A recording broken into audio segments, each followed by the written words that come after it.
ॐ अज्ञानतिमिरान्धस्य ज्ञानञ्जनशलाकया चक्षुरुन्मिलितं येन तस्मै श्रीगुरुवे नमः। हरे कृष्णा। तो युद्ध बहुत ही गंभीर स्थिति में पहुंच चुका है। रावण के बहुत सारे सैनिक मारे जा चुके हैं और रावण इससे काफी हतोत्साहित है। लेकिन अभी भी कुछ मुख्य योद्धा अभी भी हैं, जिनमें से एक है इंद्रजीत। तो आइए आगे चलते हैं, क्या क्या होता है सुनते हैं। तो अतिकाय की मृत्यु का समाचार सुनकर रावण अत्यंत दुखी हुआ। इससे पीछे आपने सुना कि अतिकाय जैसा महावीर मारा गया। आशाहीन परिस्थिति को जानकर वह मन ही मन विचार करने लगा, राम और लक्ष्मण का पराक्रम अचित्य है। उन्होंने पहले ही मेरे श्रेष्ठ योद्धाओं का वध कर दिया है। अब मुझे लगता है कि राम स्वयं भगवान नारायण है, जो मानव रूप में प्रकट हुए हैं। इस तथ्य की सूचना मुझे पहले भी दी गई थी, लेकिन मैंने उसे केवल हठ धर्मियों और कायरों का उन्माद समझा। राम को पराजित कर पाना किसके लिए संभव है? अपने मंत्री के ओर मुड़कर रावण बोला, नगर के द्वारों पर सख्त पहरा होना चाहिए। अशोक वाटिका के चारों ओर कड़ी सुरक्षा होनी चाहिए। मैं चाहता हूं कि प्रत्येक राक्षस शत्रुओं पर प्रतिक्षण अपनी सचेत दृष्टि रखे। यानी कि इस अवस्था में भी सीता के प्रति जो उनकी आसक्ति है वो समाप्त नहीं हुई है।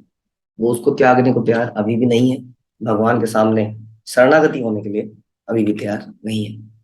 अपने पिता के नेत्रों में आंसू देखकर तब उन्हें शोक में व्याकुल और संतप्त देखकर इंद्रजीत ने कहा, मेरे जीवित रहते हुए आपको इस प्रकार का शोक नहीं करना चाहिए। पिताजी, मैं वचन देता हूं कि आज ही राम और लक्ष्मण का वध कर दूंगा। अपने पिता का आशीष लेकर इंद्रजीत यज्ञ की वेदी के निकट गया और एक बकरे की गर्दन पकड़कर उसे यज्ञ की अग्नि में अर्पित किया। रावण के लिए रावण के प्रिय पुत्र की विजय की पूर्व सूचना के प्रतीक स्वरूप अग्नि प्रचंड हो गई। तब ज्वाला में से भेंट को स्वीकार करने के लिए अग्निदेव स्वयं प्रकट हुए। तब इंद्रजीत ने मंत्रों का उच्चारण करके स्वयं को अपने गधों द्वारा खींचे जाने वाले रथ को तथा सभी निजी वस्तुओं को अदृश्य कर लिया। ये बड़ी स्पेशल पावर थी और बड़ी खतरनाक पावर थी कि अदृश्य होकर मारना।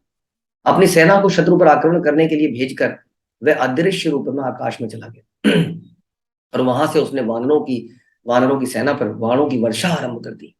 वानरों के अनेक वृक्षों तथा पत्थरों को वानरों ने अनेक वृक्षों और पत्थरों को फेंक कर प्रतिकार किया। जिस दिशा से बाण आ रहे हैं उसी दिशा में कुछ फेंकते थे, लेकिन थोड़ी दिशा में बाण यहां से आने लगते थे। तो कुछ उसको मारे कहाँ, जब दिखेगा तभी तो मारेंगे।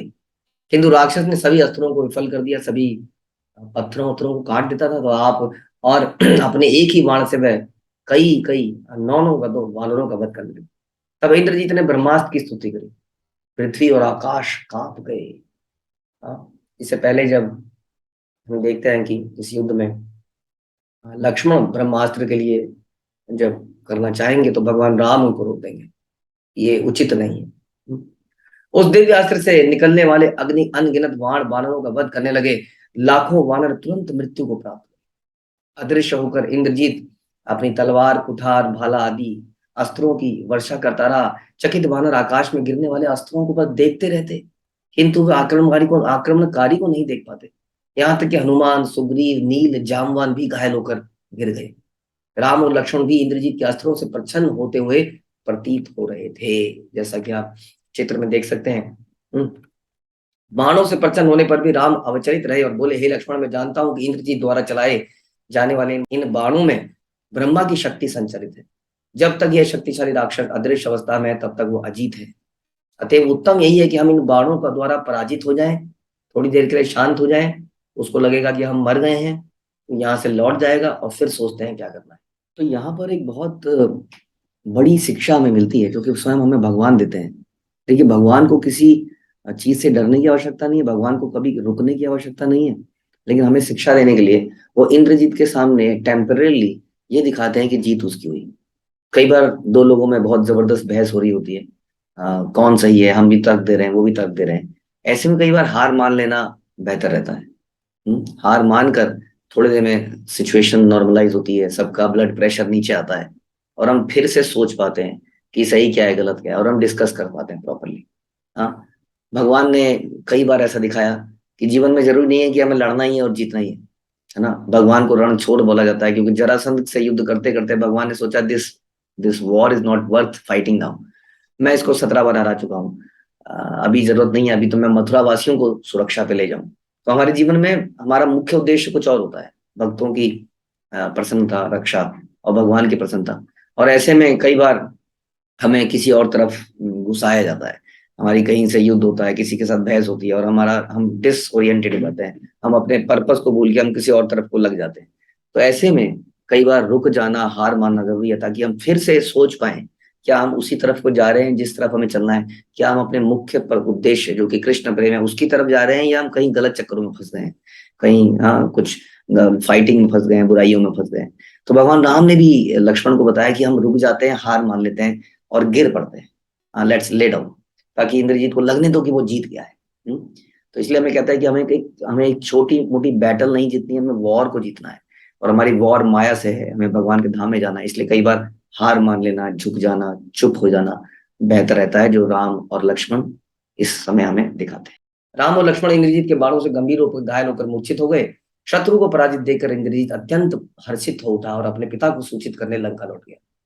राम और लक्ष्मण की अवस्था देखकर शेष वानर अत्यंत दुखी हुए।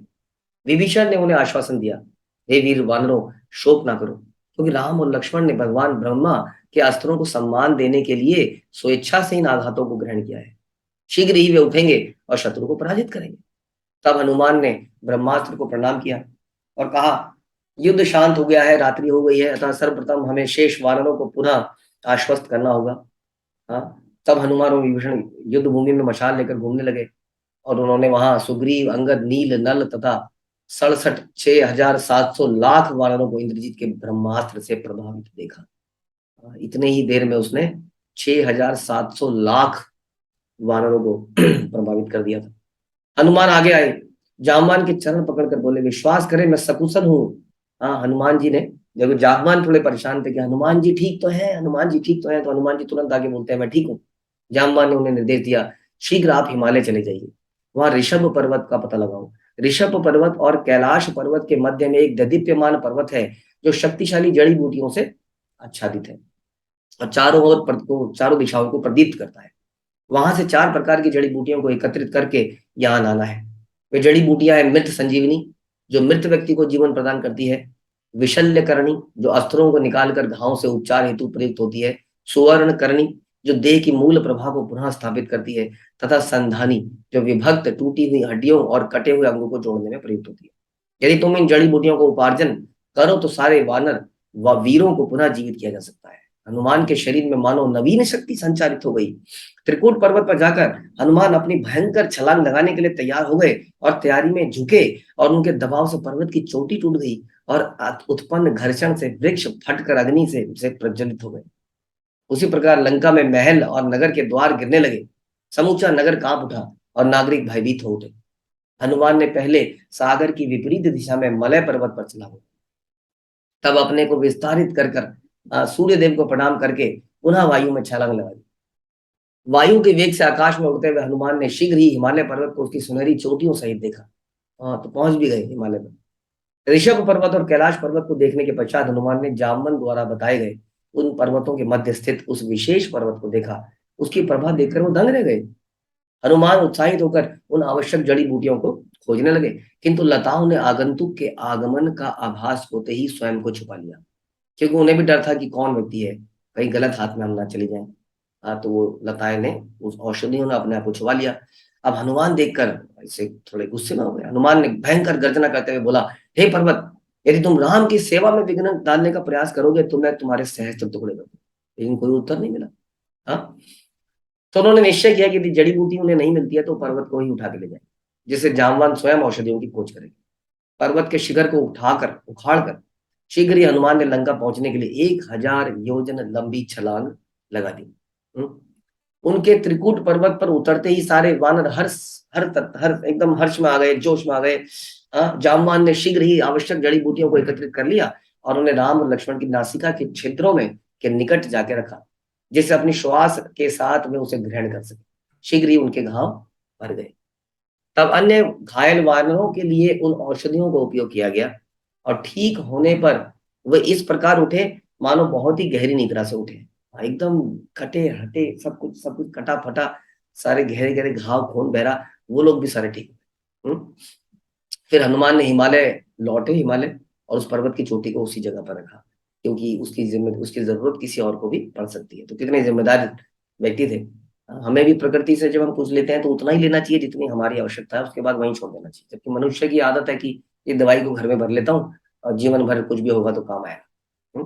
तो ऐसा नहीं करना चाहिए। प्राकृतिक रिसोर्सेज जो है वो लिमिटेड है, भगवान की कृपा है, उतना ही इस्तेमाल करें जितना हमारी आवश्यकता है, ताकि किसी और के लिए वो यूज हो पाए। तो हनुमान ने ये कार्य केवल एक ही दिन में पूरा कर दिया। जब तक वो लौट आए तब तक रात हो चुकी थी। सुग्रीव ने उनसे कहा, प्रिय हनुमान, रावण की आज्ञा से सभी मृत सागर सारे मृत राक्षस सागर में फेंक दिए। अतः कितने राक्षस मारे जा चुके हैं इसका गणना नहीं कर पाएंगे हम। तथापि इंद्रजीत को छोड़कर ऐसा लगता है कि सारे बड़े बड़े लोग मारे गए हैं। रावण के सभी पुत्र भी अब मृत हैं। अब लंका सुरक्षित है। तो मेरा परामर्श है कि मशाल लेकर रात्रि के समय पर ही लंका पर आक्रमण कर देते हैं। तो नगर के द्वार पर पहुंचते ही राक्षस प्रहरी भय के मारे भाग गए। तो जैसे ही सारे वानरों ने रात को ही अटैक किया, अब लंका काफी उनका मॉरल डाउन हो चुका था। तो भाग गए। युद्ध किए बिना ही वानर प्रवेश कर गए। हाथ में मशाल लिए सैनिक लंका के मार्गों पर दौड़ने लगे तथा महल द्वारों दीवारों पे आग लगा दी। जैसे ही चारों ओर अग्नि प्रज्वलित हो गई, सहस्त्रों भवन जलकर गिरने लगे। समूची लंका में हाहाकार मच गया। राक्षस और अन्य प्राणी शोक से चीखते चिल्लाते सभी दिशाओं में भाग रहे थे। राम और लक्ष्मण ने अपना अपना धनुष उठाया। जब राम ने अपना धनुष की टंकार भरी, तब उस भयंकर ध्वनि से राक्षसों के हृदय भयातुर हो गए। तब राम ने अपने बाणों द्वारा लंका के मुख्य द्वार का विनाश कर दिया। जब रावण ने ऐसा विनाश होते देखा तो वह क्रोध से व्यग्र हो गया। तब रावण ने युपक्ष, सोनितक्ष, प्रजंग तथा कंपन आदि अनेक वीरों सहित कुंभकर्ण के पुत्र कुंभ और निकुंभ को भेजा। ये अभी हैं, दोनों बहुत बड़े योद्धा हैं। दोनों ओर की सेनाएं संघर्ष के लिए उत्सुक थी। अतः लंका के द्वार के बाहर भीषण युद्ध हुआ। दोनों पक्षों के योद्धा मारे जा रहे थे। और एक एक करके कई सारे लोग मारे गए। इस युद्ध में बड़ा ही सनसनीखेज युद्ध हुआ। आप सुनते हैं कैसे कोई पत्थर मार रहा है, कोई चट्टान मार रहा है, बाण वानरों को लग रहे हैं। इधर सुग्रीव और कुंभ के बीच में भयंकर युद्ध हुआ। और एक एक करके दोनों ने एक दूसरे पर भयंकर प्रहार किए। और करते करते सुग्रीव ने एक घातक प्रहार किया और सुग्रीव के प्रहार से कुंभकर्ण का पुत्र कुंभ कुचला गया और मृत्यु को प्राप्त हुआ। अब निकुंभ की बारी थी। निकुंभ का सामना हुआ हनुमान से। दोनों का भयंकर युद्ध हुआ। हनुमान ने शीघ्र ही उसको पकड़ लिया और उसकी गर्दन को मोड़ने लगे। और उसकी गर्दन को जब तक मोड़ा जब तक वो धड़ से अलग नहीं, इस प्रकार से मोड़ के तोड़ दिया था। तो हनुमान ने निकुंभ का वध किया। अब थे महरक्ष। तो महरक्ष जो है बहुत ही बड़े योद्धा थे। और इन्होंने सीधा राम के ऊपर अटैक। उन्होंने एक दिव्य बाण छोड़ा जो राम के निकट पहुंचकर इसके पूर्व के राक्षस महरक्ष राम के निकट पहुंचे। उन्होंने एक दिव्य बाण छोड़ा और वो उसकी छाती में घुसा। राक्षस सेना अपने प्रमुख का वध होते देखकर भय के कारण लंका की ओर भाग गई। तो इस प्रकार से महरक्ष भी राम के निकट पहुंचते इससे पहले ही मृत्यु को प्राप्त हुई। तब रावण ने इंद्रजीत को युद्ध भूमि में प्रवेश करने का आदेश दिया। अब कुछ ऑप्शन बची नहीं थी। तब राजकुमार ने यज्ञ की वेदी पर जाकर अग्नि में घी की आहुति दी। तो ये पहले युद्ध करने से पहले अपनी यज्ञ वगैरह करता था, वहां से शक्तियां धारण करता था। तो उसने आहुति दी ताकि उसमें शक्ति में असीम रूप से वृद्धि हो जाए। पहले की भांति अग्निदेव ने उसके द्वारा दी गई अर्पित वस्तुओं को स्वीकार किया। स्वयं अग्निदेव आए और ज्वाला प्रचंड हो उठी। तब इंद्रजीत अपने सभी अस्त्रों को भगवान ब्रह्मा की शक्ति से अभिमंत्रित करके रथ पर चढ़ गया। कुछ ही देर बाद इंद्रजीत आकाश में अदृश्य होकर राम और लक्ष्मण पर अपने बाणों की फिर से बरसा। अब क्या किया जाए, फिर से वही सिचुएशन। दशरथ के पुत्रों ने दिव्य अस्त्रों से इंद्रजीत के विरुद्ध आक्रमण करना चाहा, किंतु कोई भी बाण रावण के उस शक्तिशाली पुत्र को स्पर्श ही ना कर सका। वो बिल्कुल अदृश्य रहता था। तब इंद्रजीत ने अपनी दिव्य शक्ति का उपयोग करके वातावरण को अंधकारमय बना दिया और राम और लक्ष्मण पर बाणों की वर्षा करके उन्हें गंभीर रूप से फिर से घायल कर दिया। लेकिन थोड़ी देर बाद घायल करके वो गया, न जाने क्या करने चला गया लंका में, और थोड़ी देर बाद वापस आया। अब उसके हाथ में स्वयं सीता थी। इस बार वह अदृश्य नहीं था। वो साथ में सीता को लेके आया था क्योंकि वो कुछ दिखाना चाहता। इंद्रजीत ने घोषणा करी, देखो मैं किस प्रकार सीता का वध करता हूं। युद्ध में विजय की आकांक्षा रखने वाले व्यक्ति को अपने शत्रु को पीड़ित करने के लिए तैयार रहना चाहिए। यह कहकर इंद्रजीत ने अपनी तलवार उठाई और बलपूर्वक उस सीता को तिरछा काट दिया, जिससे रक्त से सनी वह भूमि पर गिर पड़ी। तब इंद्रजीत ने व्यंग करते हुए हनुमान से कहा, सीता मर चुकी है, अब तुम किसके लिए लड़ रहे हो? जरा सोचो, तुम्हारा ये सारा प्रयास विफल हो चुका है, मैंने विफल कर दिया है। हाँ, अब किसके लिए लड़ाई कर रहे हो? वाकई में हनुमान ने जब ये सब देखा तो सारे सारे बानर भय से, और उनका एकदम से ऐसा लगता था उनका उनका हृदय टूट गया। हनुमान ने दूर से ही इंद्रजीत के रथ पर एक विशाल पत्थर फेंका। गुस्से में राक्षस अतिशीघ्र चतुराई से पीछे हट गया, परंतु जब पत्थर गिरा तो कई सारे सैनिक वहां कुचल गए। हाँ, और वो पत्थर पृथ्वी को फाड़ कर अंदर चला गया, इतने वेग से हनुमान जी ने फेंका। हनुमान राक्षसों का वध करते रहे, इंद्रजीत अपने बाणों की वर्षा द्वारा उसका प्रतिकार करता रहा। कुछ समय पश्चात हनुमान ने सोचा, सीता का वध हो चुका है, पहले मुझे यह सूचना भगवान राम को देना चाहिए। तो उन्होंने वहीं से युद्ध से लौट गए और राम जी को सूचना देने गए। राम जी ने जब देखा कि दूर से हनुमान अकेले लड़ रहे हैं, इंद्रजीत सामने है, यहाँ से उन्होंने जामवान को भेजा। हाँ, हनुमान और वानर लेकिन तब तक लौट कर आ गए और जामवान रास्ते में मिले। जब हनुमान और वानर लौट लौट गए तब इंद्रजीत भी अपनी पूजन स्थली पर चला गया, और यज्ञ करने की, अब जो है बचा कुचा काम और कर दो। तो इस प्रकार से जब हनुमान राम से मिले तब उन्होंने बताया कि इंद्रजीत ने सीता का वध कर दिया। यह सुनते ही राम मूर्छित होकर गिर गए। वानरों ने शीघ्र आकर उन्हें उठाने के लिए जल छिड़का। लक्ष्मण अपनी बाहों में राम को उठाकर शोक करने लगे। वो कैसा भयंकर दुर्भाग्य है, ऐसा लगता है धर्म और अधर्म ने अपनी अपनी भूमिका परिवर्तित कर ली है। आज अधर्म जीत गया है। संभवतः धर्म में वह शक्ति नहीं कि समुचित पराक्रम की सहायता के बिना शुभ फल प्रदान कर सके। मुझे पराक्रम दिखाना होगा, अपने नैतिक मूल्यों को भूलकर पराक्रम पर निर्भर रहना ही अब उचित होगा। मैं इंद्रजीत और रावण सहित सारी लंका का विनाश करने की प्रतिज्ञा लेता हूँ। वानर सैनिकों को पुनः विश्वस्त करके विभीषण आए। शोक संतप्त लक्ष्मण की गोद में मूर्छित राम को देखकर उन्होंने पूछा, क्या हुआ है? तब पता लगा सीता का वध हो गया है। तब जो वो बोलते हैं, विभीषण बोलते हैं हस्तक्षेप करके कि इंद्रजीत द्वारा सीता को मारा जाना असंभव है, क्योंकि स्वेच्छा से रावण सीता को कभी अलग नहीं करेगा। बड़ा लस्टी व्यक्ति है। हाँ, जिस सीता को आपने मारे जाते हुए देखा, वह निश्चय ही राक्षसों की मायावी शक्ति से निर्मित माया सीता थी। हे लक्ष्मण, आपको यज्ञ में संलग्न इंद्रजीत का वध शीघ्र ही करना होगा। वो यज्ञ करने फिर से चला गया है, ये शोक करने का समय नहीं है। सीता माँ को कुछ नहीं हुआ है, जाइए जल्दी जाइए, अभी उसका वध करना होगा। अगर उसने यज्ञ संपन्न कर लिया तो वो अजय बन जाएगा। शीघ्र ही उस पर आक्रमण करें। हाँ, विभीषण बताने लगे कि पहले इंद्रजीत ने ब्रह्मा को प्रसन्न करके कठिन तप किया, और इंद्रजीत ने वरदान के रूप में ब्रह्मास्त्र तथा उड़ने वाले घोड़े प्राप्त किए। किंतु उन्होंने ऐसी भविष्यवाणी करी थी ब्रह्मा जी ने कि तुम्हारा शत्रु उस समय तुम्हारा वध करेगा जब तुम निकुंभिल में यज्ञ संपादन में संलग्न होगे। तो वहीं पर अभी यज्ञ संपादन चल रहा है, अतः लक्ष्मण को उसका वध करके तुरंत करना होगा, अन्यथा यह इतना अधिक शक्तिशाली होगा कि निश्चित रूप से सभी वानरों का वध कर देगा अकेला। यह सुनते ही राम ने आदेश दिया, लक्ष्मण तुम हनुमान, विभीषण तथा शेष वानरों की सेना को लेकर जाओ। लक्ष्मण ने राम के चरण स्पर्श किए और इंद्रजीत का वध करने की प्रतिज्ञा करके वहां से चल दिए। तो ध्यान रखना होगा, अगेन अगर हम कंफ्यूज हो रहे हैं तो, कि भगवान राम एक साधारण मनुष्य की तरह यहाँ पर लीला कर रहे हैं। वरना ऐसे ऐसे कृत्य करने वाले भगवान राम को यही ना मालूम हो कि सीता की मृत्यु हुई है कि नहीं। ऐसा नहीं है। और हम ये भी जानते हैं कि रावण ने जिस सीता का हरण किया था वो वास्तविक सीता ही नहीं थी। तो ये सारी बातें हमें हमेशा ध्यान भी रहनी चाहिए। तो जब लक्ष्मण निकुंभिल पहुंचे जहां पर यज्ञ हो रहा था, तो उन्होंने देखा कि असंख्य राक्षस इंद्रजीत की सुरक्षा के लिए वहां तैनात हैं। विभीषण ने सुझाव दिया, एक काम करते हैं, सेना पर आक्रमण कर देते हैं। जैसे आक्रमण करेंगे तो इंद्रजीत को अपना यज्ञ छोड़ के आना ही पड़ेगा। हाँ, तो जब युद्ध आरंभ हुआ तो इंद्रजीत ने देखा कि उसकी सेना राक्षसों का वध किया जा रहा है।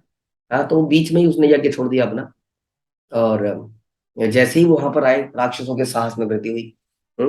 और हनुमान राक्षसों का संहार करने में लीन थे। तभी इंद्रजीत आकर हनुमान और अन्य वानर सैनिकों पर बाणों की वर्षा करने लगा। तब विभीषण लक्ष्मण को एक वट वृक्ष के नीचे ले गए और बोला कि ये वो जगह है जहां पर इंद्रजीत यज्ञ कर रहा है। थोड़ी देर में वो जरूर अपने यज्ञ को पूरा करने के लिए आएगा। जैसे ही वो आएगा तुम्हें यहाँ पर उससे फाइट करनी होगी, युद्ध करना होगा, यहीं पर उसको मारना होगा। यही वो जगह है जहां उसका मृत्यु संभव है। हाँ, तो इस प्रकार से लक्ष्मण वहां प्रतीक्षा करने लगे।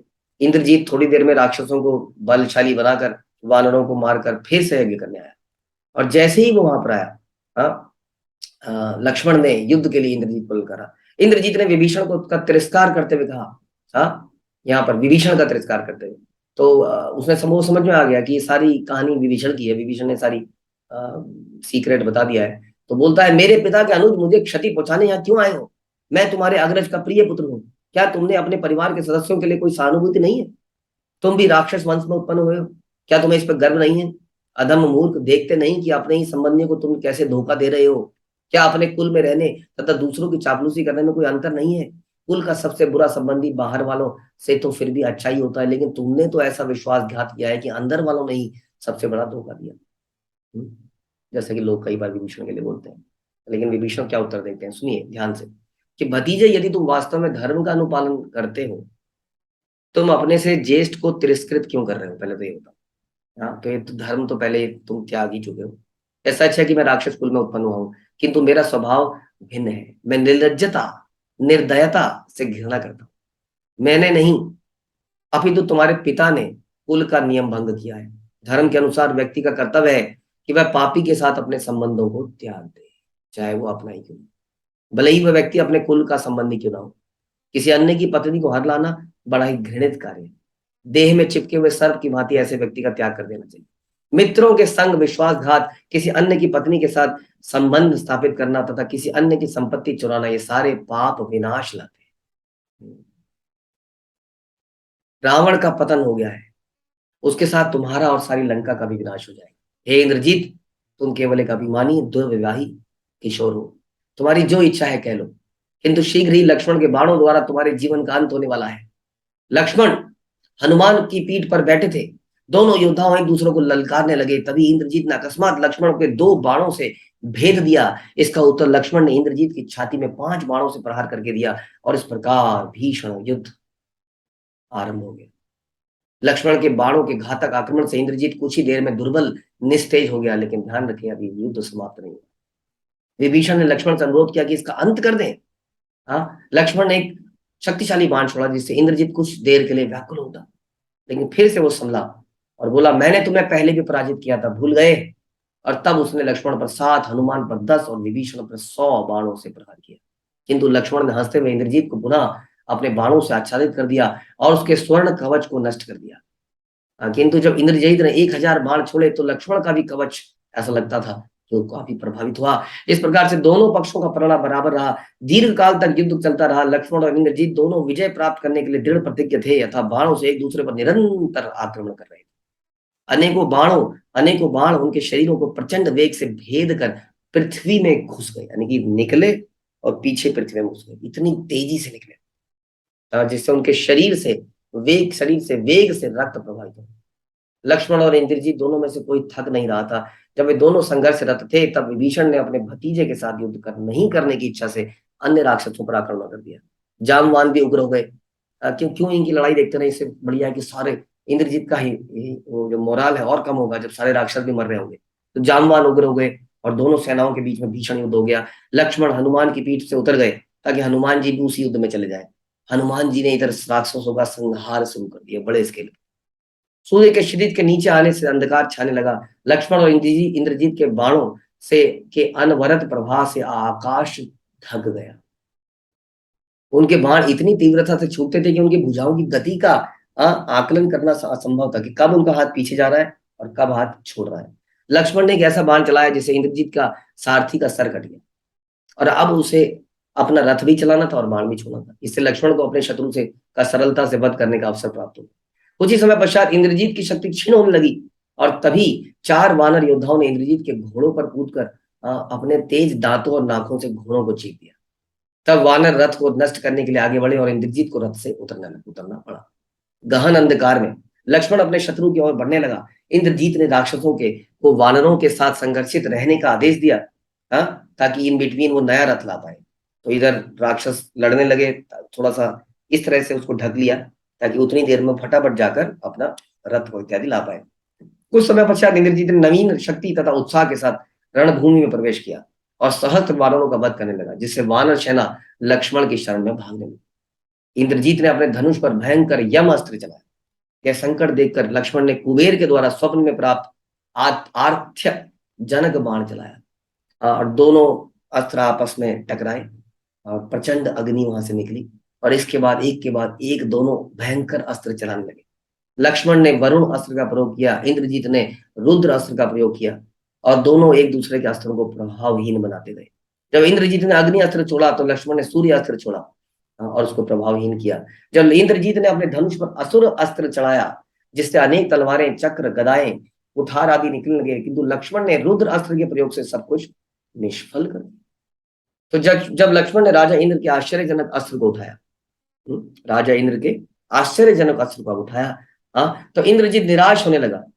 लक्ष्मण ने उस अजय अस्त्र को अपने धनुष पर चढ़ाकर प्रत्यंचा खींचकर प्रार्थना करी कि हे स्वर्ग के अधिपति, यदि राम वास्तव में परम भगवान है और सत्य एवं धर्म के आश्रय दाता है तो इस अस्त्र से रावण के पुत्र का वध हो जाए। वह प्रकाशमान बाण वायु में तीव्र गति से चला चला चला चला, उसने भगवान राम की वानर सेना के सबसे बड़े शत्रु इंद्रजीत का सर काट दिया। लक्ष्मण जी की जय। शोक संतप्त राक्षस सभी दिशाओं में भागने लगे। ये तो भयंकर सबसे बड़ा लॉस हो चुका था। आकाश में देवता ऋषि आनंद विभोर हो गए, लक्ष्मण की विजय का गुणगान करने लगे। तब स्वर्ग लोक के निवासी उन पर पुष्प वृष्टि करने लगे और वानर आनंद से नृत्य करने लगे तथा पूंछ हिलाकर उद्घोष करने लगे, राम की जय, लक्ष्मण की जय। थके हुए तथा गंभीर रूप से घायल लक्ष्मण जब राम की परिक्रमा करने आए तब वे विभीषण और हनुमान का सहारा लेके खड़े हो गए।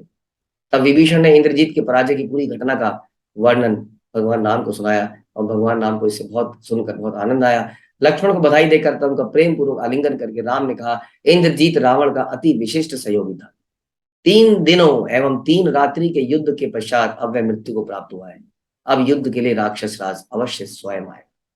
तो इतने सारे राक्षस केवल अभी 3 दिन और 3 रात में मरे। तो ऑलमोस्ट युद्ध का अंत आ गया है। अब तो रावण को स्वयं आना है। लक्ष्मण को उनके शरीर पर इंद्रजीत के बाणों से उत्पन्न घावों के कारण बड़ी पीड़ा हो रही थी। तो सुषेण और उनके साथी ने सभी घायल वानरों का उपचार करने के लिए उस पर जड़ी बूटियां लगानी शुरू करी और जैसे ही लक्ष्मण जी को जड़ी बूटियां दी गई, लक्ष्मण जी का सारा घाव भर गए और वो फिर से प्रचंसित हो गए। रावण के मंत्रियों ने सूचना दी कि विभीषण की सहायता के लिए लक्ष्मण ने इंद्रजीत का वध कर दिया। रावण यह समाचार सुनते ही मूर्छित हो गया। इधर रावण ने सुना कि मेरा बेटा मर गया इंद्रजीत, और दीर्घ काल के बाद उसको चेतना आई। रावण अपने प्रिय उत्तराधिकारी की मृत्यु पर अत्यधिक विलाप करने लगा। क्रोध से विक्षिप्त उसने सीता का वध करने का सोच लिया। और उसने अपनी तलवार निकाली और सीधा गया अशोक वाटिका की तरफ। रावण ने अपनी तलवार को इस प्रकार चलाया कि सीता समझ गई कि वो उसका वध करने आया है। उन्होंने चकित होकर कहा, राक्षस राज, निर्धारित 12 महीने तो पूरे होने दो, उससे पहले ही मेरी हत्या करने आ गए। क्या तुम्हें मेरी निरंतर अस्वीकृति से निराश हो गए हो, या राम और लक्ष्मण को पराजित न करने के कारण बहुत ही दुखी हो गए हो जो मेरा वध करने जा रहे हो? तो एक तरह से कटाक्ष मारा कि तुम डर गए हो क्योंकि तुम हार गए हो, इसलिए तुम मेरा वध करने आए हो। तो तभी वहां पर एक और मंत्री भी थे रावण के, सुपार्श्व। उन्होंने कहा कि रावण, एक काम करो, आपको सीता को नहीं मारना चाहिए। एक तो आपने सारे संपूर्ण वेदों का अध्ययन किया है, एक स्त्री को मारकर क्या मिलेगा आपको? और दूसरा, अभी भी चांस है, अगर आप युद्ध में जीत गए तो फिर सीता को कैसे एंजॉय करोगे? If you want to enjoy her, अभी भी चांस है। तो इस प्रकार से उन्होंने कुछ समझाया तो उसने कहा, हाँ बात तो सही कह रहे हैं। इस परामर्श को रावण ने स्वीकार कर लिया और सीता को वध करने की इच्छा को त्याग कर महल पे आ गया। वह सिंहासन पर विषादग्रस्त होकर बैठा था। वह अब भी अपने प्रिय पुत्र की मृत्यु के कारण शोकमग्न था। रावण ने आज्ञा दी, मैं चाहता हूं शेष राक्षस तुरंत ही एक साथ जाकर राम पर वार कर दे। यदि वे इसका वध नहीं कर पाएंगे तो कल मैं स्वयं युद्ध करने जाऊंगा। तो रावण जो है अब खुद युद्ध करने को तैयार है, लेकिन अभी भी अपनी इच्छाओं को, क्रोध को त्याग करने को तैयार नहीं है, शरणागति में जाने के लिए तैयार नहीं। सब कुछ तो समाप्त हो ही चुका है। जीवात्मा का भी सब कुछ समाप्त हो ही चुका होता है। हम लोग अपना बल, अपना उम्र, अपना धन धीरे धीरे सब कुछ गंवा देते हैं, लेकिन भगवान की शरण में नहीं जाते जब तक हम मृत्यु नहीं आ जाती। मृत्यु आते हुए भी कुछ कुछ लोगों को समझ में आता है कि मैंने अपना जीवन बर्बाद किया। तो समझदार व्यक्ति वो है जो समय आने पर ही, समय रहते हुए भगवान की शरण में चला जाए। क्योंकि ये जो लस्ट है, अगर ये बढ़ती चली गई तो ये अनियंत्रित हो जाती है, हमारे कंट्रोल में भी नहीं रहती है। इसलिए प्रारंभ में ही भगवान कहते हैं इस शत्रु का दमन करो। काम क्रोध लोभ, प्रारंभ में ही शत्रु का दमन करना आवश्यक है। रामायण में बहुत कुछ सिखाती है। आज इतने बलशाली इंद्रजीत का भी वध हुआ। उससे भी ये समझ में आता है कि आपका बल कितना भी अधिक क्यों ना हो, एक दिन आपको दुर्बल कर देगा और समाप्त कर देगा। काल सबसे अधिक शक्तिशाली है क्योंकि वो स्वयं भगवान है। तो हमें अपनी शक्तियों पर अहंकार ना कर कर हमें भगवान की शरण में जाना चाहिए और हर शक्ति को भगवान की सेवा के लिए यूज करना चाहिए, जैसे हनुमान जी कर रहे हैं, ना कि जैसे मेघनाथ ने किया। ठीक है। हरे कृष्णा। श्री प्रभुपाद की जय। सीताराम लक्ष्मण हनुमान की